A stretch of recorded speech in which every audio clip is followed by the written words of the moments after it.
Baik, jadi menurut buku parameter standar umum ekstrak tumbuhan obat, polarogram itu prinsipnya adalah dilakukan penimbangan ekstrak, kemudian diekstraksi dengan pelarut dan cara tertentu, kemudian dilakukan analisis kromatografi sehingga akan memberikan pola kromatogram yang khas. Nah, tujuannya adalah memberikan gambaran awal komposisi kandungan kimia berdasarkan pola kromatogramnya. Nah, nilai itu berdasarkan kesamaan dengan data baku yang telah ditetapkan terlebih dahulu. Jadi, berdasarkan buku ini, ya, pola kromatogram yang dimaksud bisa KLT, KCKT, atau GC.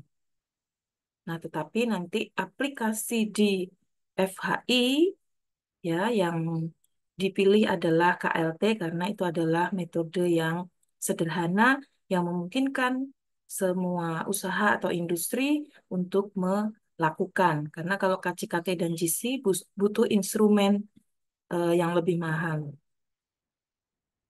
Nah, prosedurnya kalau dengan KLT, maka dengan fase gerak silika pada berbagai fase gerak dideteksi bercaknya dengan sinar UV atau reaksi yang spesifik lain. Kalau kromatografi gas, pemisahan dilakukan pada suhu rendah maksimal eh, sampai maksimal dengan kolom, ya, sesuai dengan jenis ekstraknya. Kemudian kalau KCKT atau HPLC umumnya dengan kolom ODS, ya. ODS itu oktadesilsilan C18, di mana dengan C18 berarti sifatnya adalah sifat kolomnya itu adalah nonpolar sehingga fase gerak yang digunakan nanti cenderung lebih polar. Ya, berbeda dengan KLT silika. Kalau dengan silika berarti silika ini bersifat polar, maka fase gerak yang digunakan cenderung lebih non polar, ya. Maka kalau KLT dengan silika itu disebut dengan kromatografi fase normal, kalau dengan KCKT itu disebut dengan fase terbalik, ya, karena fase geraknya bersifat lebih non fase diamnya bersifat lebih non polar dibandingkan fase geraknya. Nah, deteksi pada spektrofotometer di KCKT nanti panjang gelombangnya eh, beberapa yang bisa diaplikasikan 210 atau 254 atau 300 atau 365 atau dicek terlebih dahulu ke masing-masing senyawa. Tapi kalau pola kromatogram kan semua senyawa biar bisa terdeteksi begitu ya. Nah, deteksi dengan spektrofluoresensi digunakan jika dibutuhkan untuk pola kromatogram yang lebih spesifik. Nah, sekali lagi kalau FHI itu menggunakan KLT. Nah, untuk pola kromatografi KLT, ya, nanti nilai posisi bercaknya, ya, dinyatakan dengan RF. Kita tahu bahwa RF itu adalah jarak rambat senyawa dibandingkan dengan eluennya, jarak eluen. Sedangkan di FHI itu muncul ada parameter Rx. Jadi Rx itu adalah jarak rambat senyawa dibandingkan jarak rambat pembanding yang digunakan. Nah, untuk RX ini contohnya pada biji mahoni atau juga ada daun Afrika dan lain-lain. Nah, silakan nanti cermati di FAI dan sadarilah gitu ya, reaksi pendeteksi pada KLT-nya, kemudian kapan menggunakan reaksi, maksudnya pada saat dengan baku pembanding apa begitu ya, menggunakan reaksi tersebut. Kemudian cari contoh tanaman yang zat identitas dan senyawa pembanding KLT itu tidak sama.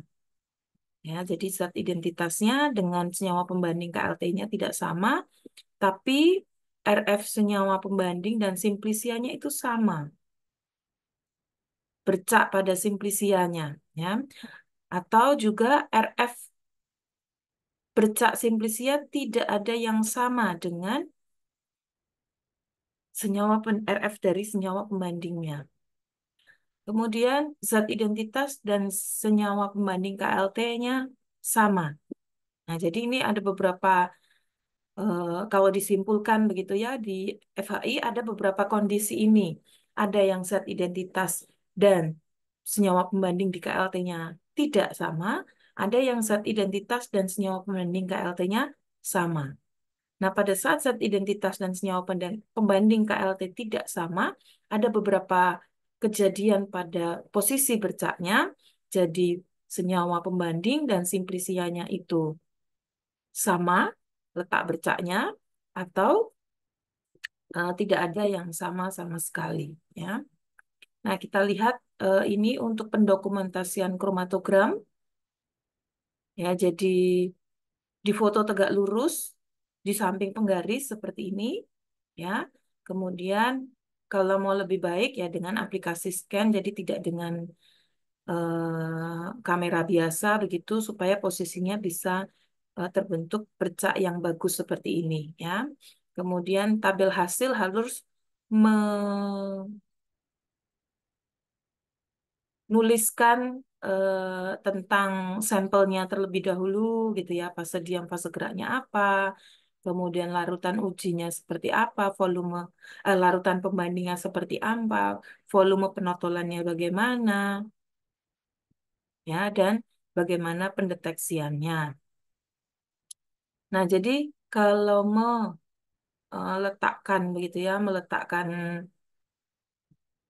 bercak pada penggaris itu ya posisinya lurus ya, lurus tegak lurus seperti ini maksudnya. Kemudian eh, titik totolan itu ya pada skala yang benar ya. Misalnya mau diletakkan angka 1 ya boleh kalau memang ini jarak dari bawahnya 1 senti begitu ya. Atau kalau mau di sini dimulai dari angka 0 juga dipersilahkan ya. Yang penting adalah posisinya tepat. Nah, ini ada contoh pendokumentasian yang jelek ini ya. Ini contohnya. Jadi apa? Posisinya tidak tegak lurus, miring-miring begitu ya. Kemudian ini kalau kita lihat kan bercaknya di sini nih totalannya. Tapi ini tidak tepat pada skala 1 atau pada skala 0 misalnya. Jadi meletakkan lempengnya begitu harusnya disesuaikan dengan skala yang di sampingnya begitu. Jadi ini harusnya agak naik sedikit ya, agak naik sedikit supaya pas bercaknya ini titik tengah pada bercak itu pas di angka 1 atau di angka 0 dipersilahkan. Tapi kalau memang di angka 0 nanti yang bawah jadi tidak kelihatan ya berarti di angka 1 aja ini agak dinaikkan begitu. Kemudian ini fotonya kan miring begitu ya. Yang bagus seperti tadi yaitu tegak lurus. Nah, berikut adalah reaksi KLT yang ada di Farmakope Herbal Indonesia. Yang pertama ada anisaldehid asam sulfat atau vanilin asam sulfat. Ya, jadi ini untuk menyemprot ya komponen-komponen minyak atsiri. Komponen minyak atsiri itu bisa apa saja dari golongan monoterpen, bisa dari sesquiterpen, atau bisa dari golongan fenilpropena. Ya, jadi komponen minyak atsiri itu ada 3 subgolongan tersebut. Ya, nah ini warnanya bervariasi tergantung pada eh, struktur yang melekat di situ begitu ya. Jadi ini ada biru, hijau, merah, dan coklat. Kemudian zat pahit umumnya terpenoid, ini merah, merah kecoklatan, kuning atau hijau tua. Saponin bisa dengan reaksi ini menghasilkan warna biru, violet biru, atau kadang kekuningan. Artinya apa? Anisaldehid dan vanilin asam sulfat ini, anisaldehid asam sulfat ini tidak spesifik sebenarnya, gitu ya. Dia eh, bisa menunjukkan bercak begitu ya, tetapi sebenarnya tidak spesifik. Kalau itu ada warna seperti itu, apakah itu berarti eh, minyak asiri? Ya belum tentu juga begitu ya. Jangan-jangan dia saponin kan, berarti tidak spesifik karena cukup banyak yang bisa bereaksi dengan reaksi ini gitu ya. Kemudian besi 3 klorida ini untuk senyawa fenolik ya, nanti akan terbentuk warna biru kehitaman atau hijau kehitaman. Kemudian sitroborat atau AlCl3 dan umumnya ini dengan dilihat pada UV 36 nanometer untuk terlihat fluoresensinya ya. Ini untuk golongan senyawa flavonoid umumnya kuning di sinar tampak dan fluoresensi kuning di UV 366 nanometer. Kemudian untuk basa KOH dalam etanol ini ada anthraquinone, warnanya akan terbentuk warna kemerahan. Dragendorf ini untuk alkaloid, warnanya adalah jingga sampai merah tua. Kemudian Lieberman Burchard ini untuk triterpen dan steroid. Ya, untuk triterpen, steroid, juga kadang saponin dan zat pahit yang lain. Triterpen ini kemerahan, kalau steroid itu cenderung kehijauan. Nah, ini mekanisme dari masing-masing pereaksi Lieberman-Burchard, ya, triterpen, steroid, saponin, dan kadang-kadang diterpen juga bisa bereaksi. Ya, ini contoh reaksi dengan steroid. Ya, jadi kalau steroid itu ada struktur siklofenantren. Ya, fenantren itu adalah lingkar 6 benzen begitu ya dengan posisi seperti ini. Ya, dengan posisi dua berjejer, kemudian yang satu ada di atas, itu namanya fenantren. Tapi karena ini bukan aromatis atau bukan benzen, maka ini disebut dengan siklofenantren, gitu ya. Siklofenantren dan ada lingkar limanya. Nah, di samping ini, itu adalah khas untuk steroid. Kalau triterpen, di sini itu ada lingkar enamnya. Ya, nanti di slide eh, berikutnya ada ya contoh dari triterpen. Di sini lingkar 6 begitu. Nah, jadi Lieberman-Burchard ini maka mekanismenya adalah akan terjadi kondensasi atau pelepasan H2O dan penggabungan dengan karbokation. Reaksi diawali dengan proses asetilasi gugus hidroksil menggunakan asam astat anhidrida. Kemudian gugus asetil yang merupakan nanti adalah gugus pergi yang baik, begitu ya, gugus pergi yang baik akan lepas sehingga terbentuk ikatan rangkap. Nah, selanjutnya terjadi pelepasan gugus hidrogen beserta elektronnya mengakibatkan ikatan rangkap menjadi ada perpindahan. Lalu akan terjadi resonansi yang bertindak sebagai elektrofil atau karbokation. Nah, serangan karbokation menyebabkan adanya adisi elektrofilik diikuti dengan pelepasan hidrogen. Nah, nanti gugus hidrogen beserta elektronnya dilepas, akibatnya senyawanya mengalami perpanjangan konjugasi yang memperlihatkan munculnya warna yang lebih intensif. Ya, jadi ini awalnya begitu ya. Kemudian lepas asetilnya, maka akan terbentuk karbonium ion 35Dn ini. Di sini terjadi karbonium ion, jadi kekurangan elektron ya, karena tadi ada pelepasan H2O tadi. Kemudian setelah itu adanya resonansi, ini terbentuk pentaenylic cation, ya, terjadi resonansi posisi elektron begitu ya, jadi berpindah-pindah-pindah seperti itu. Kemudian akhirnya ada serangan karbokation yang menyebabkan adisi elektrofilik dengan diikuti adanya pelepasan hidrogen. Nah, sehingga nanti dengan adanya lepas hidrogen maka terbentuklah ikatan rangkap terkonjugasi. Ya, di sini terbentuk ikatan rangkap terkonjugasi sehingga nanti bisa berwarna. Ya, warnanya apa? Kalau triterpen tadi kemerahan, kalau steroid itu kehijauan. Saponin nanti tergantung glikonnya ya, karena saponin itu kan terbentuk dari saponin itu glikosida. Glikosida di mana aglikonnya bisa triterpen, bisa steroid. Maka nanti tergantung pada aglikonnya. Nah, ini contohnya ada Simplicia mahoni, ya Simplicia mahoni, dia di FHI itu menggunakan pembandingnya stigmasterol, berarti steroid, ya. Kemudian, padahal senyawa identitasnya adalah suitenolida. Ini suitenolida ini suatu struktur diterpen, ya. Ini kalau dihitung rantai C yang ini, kalau kalau ini kan berbeda ya ini. Yang di bagian ini kalau dihitung C-nya sebanyak 20, berarti diterpen ya C20. Jadi terpenoid itu adalah senyawa yang bukan aromatis begitu ya, tapi tersusun dari rantai C kelipatan 5 gitu ya, karena terbentuk dari gugus isopren. Isopren itu C5. Nah, di terpen itu isoprennya ada 4 sehingga 20C. Kalau triterpen itu ada 6 isopren sehingga C-nya nanti akan terbentuk 30. Kalau steroid itu C-nya agak berkurang dibandingkan triterpen begitu ya, sekitar 27, 28. Itu untuk steroid. Nah, kembali ke sweetenolida ini ya. Jadi dia suatu diterpen. Nah, karena sweetenolida ini keberadaan di tanaman ya pasti terbatas begitu ya. Sehingga kalau toh ada yang menjual bakunya itu akan sangat mahal ya karena tidak banyak tanaman yang memiliki zat khas sweetenolida begitu ya. Maka dalam FHI begitu tidak mewajibkan sweetenolida ini sebagai baku pembanding karena mendapatkannya akan eh, harus susah begitu ya. Maka bisa dengan di FHI dipilih adalah stigmasterol seperti ini. Nah, nah ini contoh bercak dari sampel simplicianya, sedangkan yang ini pembandingnya.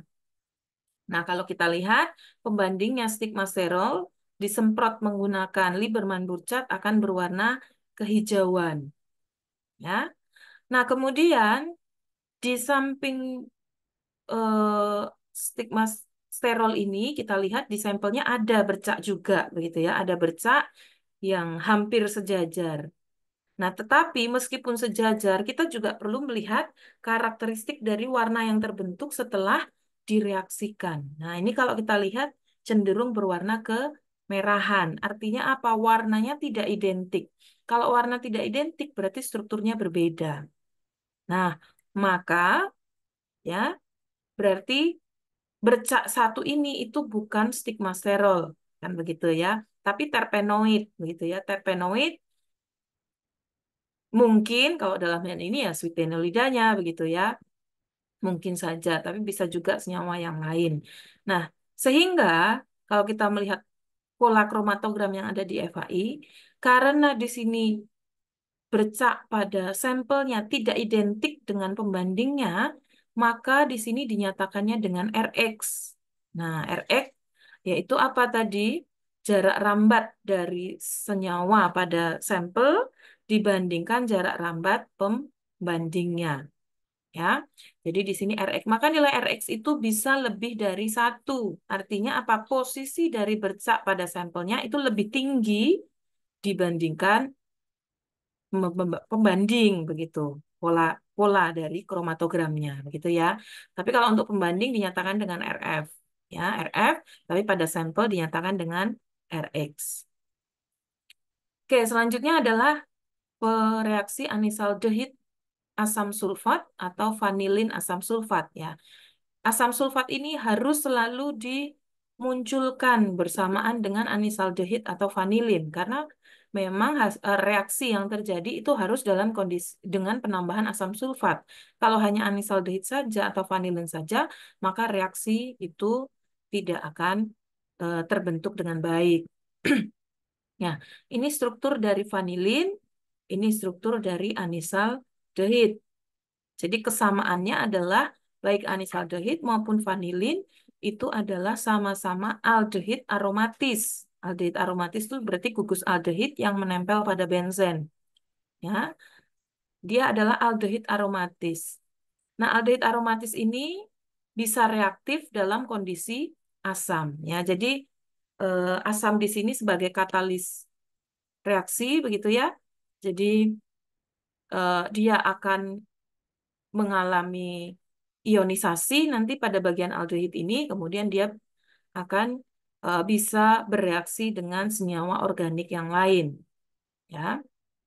Ya, jadi harus dalam kondisi asam sulfat, ya. Jadi makanya anisaldehid asam sulfat atau vanilin asam sulfat. Nah, tetapi perbedaannya memang pada bagian metoksi ini ya. Kalau vanilin itu metoksinya cuma 1, ya, posisi para dengan aldehidnya. Sedangkan kalau vanilin itu 2, maaf, kalau vanilin itu 2 metoksinya, sedangkan kalau anisaldehid metoksinya hanya satu, tapi itu tidak terlalu mempengaruhi warna yang terbentuk nantinya. Ya, maka hasil reaksi anisaldehyid asam sulfat atau vanilin asam sulfat ini dengan senyawa-senyawa tersebut ya yang bisa bereaksi itu warnanya cenderung mirip ya. Jadi nanti ini di sini aldehidnya, kemudian nanti di bagian ini akan terionkan dan nanti senyawa organik bisa bereaksi ke sini ya ke gugus aldehidnya ini. Ya, atau di sini digambarkan dari jurnal yang lain. Ini aldehidnya, kemudian di sini ada nukleofil itu dari senyawa yang akan bereaksi. Kemudian di sini nukleofilnya akan melekat, ya, akan bereaksi di bagian aldehid ini, maka dia akan terbentuk OH menjadi OH dan H. Kemudian ada nukleofil, kemudian nanti satu gugus lepas, maka akan terbentuk ikatan rangkap. Ya, ini molekul organik yang lain. Oke, jadi prinsipnya reaksi atau bahasa lainnya adalah akan berkondensasi dengan senyawa organik sehingga memperpanjang ikatan rangkap terkonjugasinya sehingga membentuk yang senyawa berwarna. Nah, gugus-gugus yang bisa bereaksi dengan aldehid aromatik ini adalah alilik alkohol nanti akan membentuk warna hijau, kemudian fenolik itu berwarna violet bercapnya. Kemudian amina itu juga bisa aldehid, keton, karbohidrat, ester seperti alkil ftalat ya itu berwarna biru atau merah dan beberapa senyawa yang lain. Maka selalu saya sampaikan bahwa anisaldehyid asam sulfat dan vanilin asam sulfat itu tidak spesifik sebenarnya ya karena cukup banyak senyawa yang bisa bereaksi. Tapi tetap dimanfaatkan untuk apa? Menunjukkan posisi bercak begitu ya, supaya bisa dilihat pada sinar tampak. Oke, ini contohnya simplisia temu ireng ya. Di FHI ditunjuk adalah pembandingnya eugenol.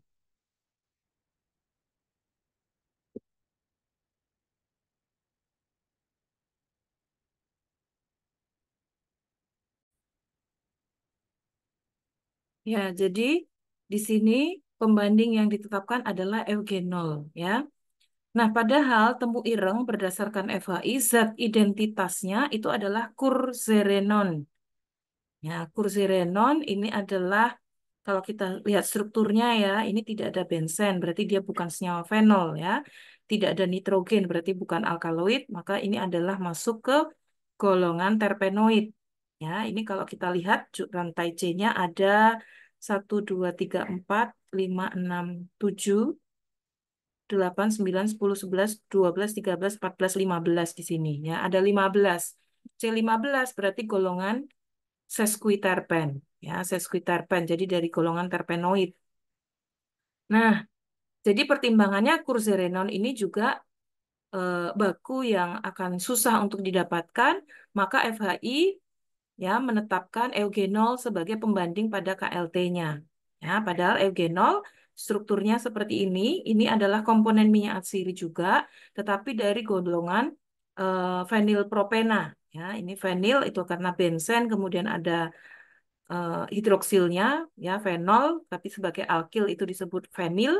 Kemudian ini propena. Propena itu C3, 1, 2, 3. Ya, C3 dan ada satu ikatan rangkap di sini. Ya, jadi golongan fenilpropena itu bersifat mudah menguap. Ya, mudah menguap dan dia menjadi komponen minyak atsiri juga, bisa menjadi komponen minyak atsiri. Ya, maka di beberapa tanaman yang mengandung minyak atsiri, ya, kalau pembandingnya zat identitasnya susah untuk didapatkan, maka bisa menggunakan eugenol sebagai pembanding begitu ya. Nah, ini kalau kita lihat ini adalah bercak-bercak yang terbentuk dari hasil ekstraksi temu ireng begitu ya. Banyak sekali senyawa yang terlihat di sini ya, macam-macam gitu ya. Nah, pembanding ini ya, pembandingnya eugenol berwarna di sini agak merah kecoklatan ya, kemerahan. Nah, kemudian kalau kita lihat di sampingnya bercak ini, bercak sampel itu tidak ada yang identik ya dari RF dan dari warnanya. Ya, artinya eugenol ini sebenarnya bukan komponen yang ada pada simplisia temu ireng kan begitu. Maka di sini dinyatakan dengan Rx ya. Jadi posisi-posisi bercak dari sampel itu dinyatakan dengan Rx. Ini terdeteksi ada sekitar 12 bercak. Contoh yang lain ada daun sirih. Nah, daun sirih ini pembandingnya eugenol. Zat identitas pada daun sirih ini juga bukan eugenol sebenarnya, tetapi alil pirokatekol.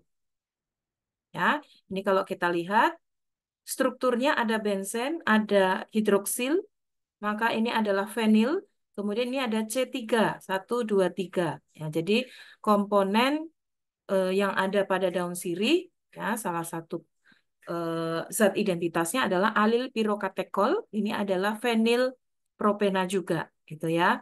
Tapi karena alil pirokatekol itu akan susah untuk eh, dibeli pembandingnya, begitu ya, maka di FHI menggunakan eugenol juga, ya. Nah, tetapi karena ternyata di sini ada bercak ya yang sejajar dengan pembanding, kemudian warna juga identik, begitu ya, maka diinterpretasikan salah satu komponen minyak dari daun sirih, begitu ya. Nanti bisa dilihat, coba dicari minyak sirih dari daun sirih ada eugenolnya atau tidak. Nah, kalau ini ada begitu ya. Di sini juga ada eugenolnya. Maka di sini bercak-bercak sampel dinyatakan dengan RF, ya. Kemudian untuk Dragendorf ini adalah untuk senyawa alkaloid.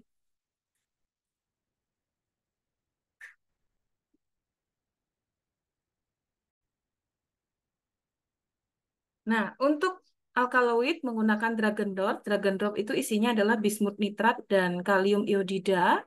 Ya, bismut nitrat kalium iodida ini akan menjadi bismut iodida dan kalium nitrat. Kemudian akan terbentuk kalium tetraiodobismutat ini. Kemudian kalium tetraiodobismutat itu akan bereaksi dengan komponen alkaloid. Ya, nanti akan K plusnya itu akan bereaksi dengan alkaloidnya menjadi kalium alkaloid. Nah, nanti akan terbentuk kompleks dari bismut iodidanya berwarna oranye. Nah, ini untuk struktur piperin. Ya, ini kita lihat struktur piperin itu di sini ada nitrogennya ya. Alkaloid itu adalah senyawa metabolit sekunder dalam tanaman yang memiliki nitrogen. Ya, jadi di bagian nitrogennya ini nanti akan bereaksi dengan kalium. Nah, di sini pada buah lada hitam pembandingnya juga piperin, zat identitasnya juga piperin. Ya, maka di sini dan ini kita lihat juga bercaknya identik antara bercak pada sampel dan pada baku pembanding, maka dinyatakan dengan RF. Kemudian untuk senyawa-senyawa fenolik, contohnya adalah asam galat, ya. Nah, pada simplisia kulit buah delima, pembandingnya itu adalah asam galat, ya. Seperti ini strukturnya, asam tapi asam organik berarti ada karboksilat, ya. Asam galat itu di sini ada benzen dan ada 3 hidroksil di bawahnya.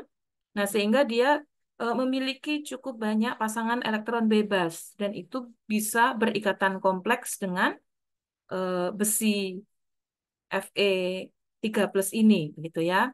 Nah, terbentuk ikatan kompleksnya dan ikatan kompleks atau senyawa kompleks itu juga pasti berwarna ya. Jadi warna itu bisa terbentuk dari senyawa kompleks dan senyawa yang memiliki ikatan rangkap terkonjugasi yang panjang ya. Beberapa tadi prinsip reaksinya kan seperti itu ya, terbentuk ikatan rangkap terkonjugasi misalnya dengan Lieberman-Burchard, dengan anisaldehid asam sulfat seperti itu ya. Kalau ini terbentuk kompleks. Nah, warna dari asam galat direaksikan dengan FeCl3 itu adalah berwarna biru ya. Dan di sini kita lihat warna yang terbentuk juga fenolik dan RF-nya juga sejajar begitu ya, sejajar dengan pembanding, maka di sini dinyatakan dengan RF ya. Dan di sini ada pengekoran yang cukup panjang begitu ya. Nah, di FHI di sini ditampilkan di itu ya, tidak RF dengan satu angka, tetapi tailingnya ini ya, yang panjang ini dinyatakan dengan RF 0,1 sampai 0,4 begitu. Kemudian AlCl3 dan sitroborat ini khas untuk flavonoid. Ini juga sama terbentuk senyawa kompleks ya. Senyawa kompleks berarti ikatan dengan beberapa oksigen pada molekul metabolit kemudian bereaksi dengan logam ya. Nah, untuk AlCl3 itu bereaksi pada gugus ortodihidroksi di bagian ini sedang dan gugus eh, OH atau hidroksil yang berdekatan dengan karbonil. Ya, di sini ada kompleks dengan Al. Ya, Al itu suatu logam. Jadi, logam itu memiliki orbital-orbital, beberapa orbital kosong yang bisa ditempati oleh pasangan elektron bebas dari oksigen. Kemudian, eh, sitroborat itu adalah campuran dari asam borat dan asam sitrat. Nah, ini juga sama terbentuk senyawa kompleks, di mana pembentukan senyawa kompleksnya itu di bagian orto dihidroksi, di bagian ini pada flavonoid. Ya, silakan dicermati kerangka flavonoid. Ya, jadi flavonoid itu C6, C3, C6 seperti ini kerangkanya. Ya, di beberapa tempat mungkin ada substituen hidroksil atau metoksi seperti itu atau alkil begitu ya. Nah, ini hidroksil yang ada di sini ini harus kalau tidak bereaksi ini di sini OH OH begitu ya. Kemudian ini bereaksi dengan eh, logam boronnya ya. Ini logam boron, ini dengan aluminium.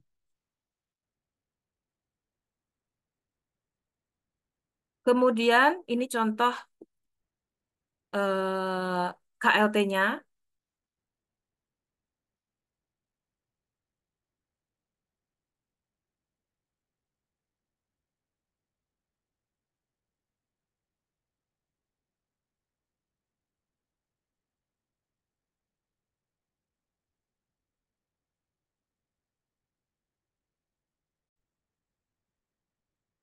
Oke, jadi ini pada daun alpokat ya. Zat identitasnya itu quercetin, pembandingnya yang pada pola kromatogram juga quercetin. Oke, seperti ini bercaknya dan dilihat di UV366 maka akan terlihat fluoresensinya berwarna kuning kehijauan. Kemudian ini bercak pada sampel juga ada yang identik begitu ya, identik dengan quercetinnya maka eh, bercak dari sampel itu dinyatakan dengan RF. Kemudian ini contoh yang lain ada herba meniran.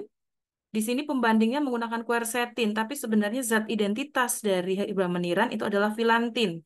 Filantin itu adalah senyawa bifenilpropan. Ini kalau kita lihat kan benzen, kemudian ini ada C3123, itu adalah fenilpropanoid. Ini juga benzen, ini 123, ini juga bifenilpropan. Jadi eh, fenilpropan, ada dua fenilpropan yang bergabung itu maka filantin itu adalah bifenilpropanoid begitu ya. Nah, tetapi dalam FAI ya pembanding kalau memang industrinya punya filantin ya dipersilahkan begitu ya. Tetapi kalau tidak memiliki maka pembanding pada pola kromatogram bisa menggunakan quercetin. Ini senyawa flavonoid ya, diingat kerangka flavonoid, benzen, kemudian ini ada C3, kemudian di sini ada benzen lagi. Nah, kalau kita lihat di sini bercak dari sampel ya, tidak ada yang warnanya sama persis dengan pembanding quercetin dan RF yang sejajar persis begitu ya. Maka di sini sampelnya dinyatakan dengan nilai Rx. Kemudian untuk uap amonia ini juga untuk flavonoid. Ya, ini contohnya pada daun jambu mete.